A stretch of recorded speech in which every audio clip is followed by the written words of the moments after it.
तयारी तर सर्व झालेलीच होती, पण बायका काय यायला तयारच नव्हत्या. झालं असं की आज मंदिरामध्ये होम मिनिस्टरचा कार्यक्रम ठेवलेला, त्यामुळे सर्व बायका तिथेच गेल्या. त्यांची वाट पाहून पाहून आमच्या परीला तर झोपच येऊ लागली. काय करणार मग, तिला झोपेतच सर्व दागिने घालून घेतले आणि नंतर मीही छान तयार झाली.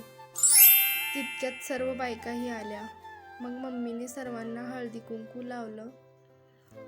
परी खूप लहान असल्यामुळे तिला मी माझ्या मांडीवरती घेऊन बसले. नंतर मलाही हळदी कुंकू लावलं आणि सर्व बायकांनी मिळून तिला बोरनान घातली. बोरनान झाल्यानंतर सर्वांनी तिला घेऊन फोटोज काढल्या.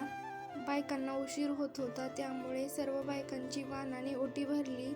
शेवटी आम्ही थोडे काही फॅमिली फोटोज काढल्या. ती खूपच थकली होती, त्यामुळे ती खूप चिडचिड करू लागली. मी तिला समजवण्याचा प्रयत्न केला, पण ती मला काय ऐकेच ना.